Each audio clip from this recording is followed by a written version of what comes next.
2017 में एक same question पूछा गया था आतंकवाद को लेकर। आतंकवाद की महाविपत्ति राष्ट्रीय सुरक्षा के लिए एक गंभीर चुनौती है। इस बढ़ते हुए संकट का नियंत्रण करने के लिए आप क्या-क्या हल सुझाते हैं? आतंकी निधियन के प्रमुख स्रोत क्या हैं? हमें ये बताना है कि इसमें आतंकियों को पैसा कहाँ से मिलता है, आतंकवाद क्या है और आतंकवाद की चुनौती क्या है। जिसमें हमने लिखा है आतंकवाद एक वैश्विक घटना है और यूनाइटेड नेशन जनरल असेंबली में प्रधानमंत्री मोदी के द्वारा दिया गया भाषण, जिसमें सभी राष्ट्रों को एकजुट होकर राष्ट्रवाद के खिलाफ आने का आह्वान किया था और भारत की राष्ट्रीय सुरक्षा को चुनौती देने वाले आतंकवादी तत्वों की सीमाओं के पार संबंध है, उन्होंने ये बताया था उसमें, तथा इन्हीं के द्वारा प्रायोजित होते हैं और इनकी हेल्प करने के लिए वहाँ पर भूमि उपरी कार्यकर्ता होते हैं जो इन आतंकवादियों की सहायता करते हैं, इसलिए उनको भूमि उपरी कार्यकर्ता कहते हैं, या ओपन ग्राउंड वर्कर्स, जो हमारे बीच में रहते हैं, हमसे घुले मिले रहते हैं और जो आतंकवादियों की हेल्प करते हैं, उनको भूमि उपरी कार्यकर्ता बोलते हैं। ये आतंकवादी तथा आतंकी गतिविधियों को अंजाम देते हैं या उन्हें सहायता प्रदान करते हैं। मतलब OGW, ओपन ग्राउंड वर्कर्स, या ऊपरी या भूमि ऊपरी कार्यकर्ता, ये जो है खुद आतंकवाद नहीं खुद आतंकवादी नहीं है या खुद आतंक नहीं पहुंचाती। ये क्या करते हैं, जो सीमा से घुसपैठ होती है आतंकियों की, उनकी पूरी भरपूर सहायता करते हैं, उनका रहने का, खाने का, ठहरने का, उनके लिए गुप्त सूचनाएं गुप्त सूचनाएं इकट्ठा करना, उन्हें देना, उन्हें बताना, वहाँ के रास्ते क्या हैं, वहाँ का नक्शा क्या है, वहाँ के प्रतिष्ठान क्या है, उन सब के बारे में जानकारी उपलब्ध कराते हैं। इसलिए इनको भूमि उपरी कार्यकर्ता कहते हैं। मतलब ये खुद नहीं आते सामने, ये जब आतंकवादी जो आते हैं उनको ये हर संभव मदद करते हैं।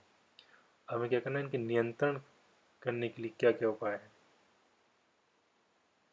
नियंत्रण करने के कई तरीके हैं और इनके उपाय हम लिखने वाले हैं कि सबसे पहले कि सामाजिक एवं आर्थिक विकास आतंकवाद को कम करने में महत्वपूर्ण भूमिका निभा सकता है। ये तो कॉमन सी लाइन है। दूसरा है खुफिया तंत्रों एवं सुरक्षा एजेंसियों के बीच बेहतर तालमेल बैठाना।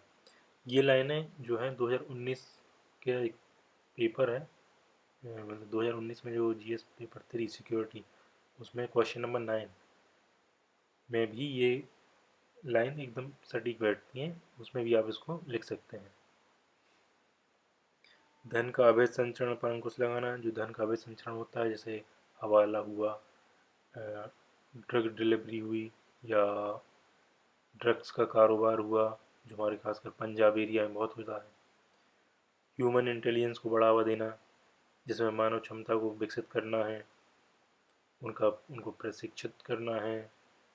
सीमा से लगे हुए जो भी लोग रहते हैं सीमा से सटे हुए, उनका एक बेहतर कोऑर्डिनेट करना है, हमारे सुरक्षा बलों का और उन सीमा पर रह रहे लोगों का, उनके बीच में एक अच्छा कोऑर्डिनेशन हो, तो हम सीमा से लगे जितने भी घुसपैठ होती है उसको टैकल कर सकें और उनकी निगरानी कर सकें।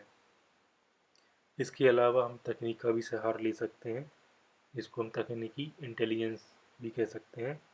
इसमें उन्नत तकनीक का उपयोग कर सकते हैं, जैसे इंफ्रारेड कैमरे हुए, मोशन सेंसर डिटेक्टर हुए, और भी कई सारे ऐसे तकनीक हैं जिनसे हम सीमा पर लगाकर उन घुसपैठ को कम कर सकते हैं।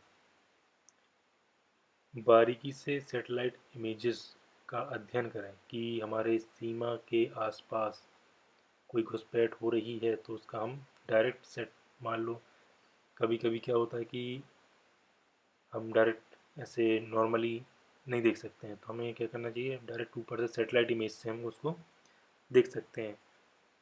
और कंप्यूटर और इंटरनेट इंटेलिजेंस का उपयोग कर सकते हैं।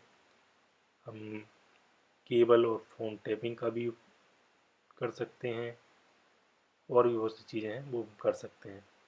अगर आपको ये वीडियो और ये आंसर अच्छा लगा हो तो इसको लाइक करना, कमेंट करना और इसको शेयर करना, हो सके तो इस चैनल को सब्सक्राइब भी करना। धन्यवाद।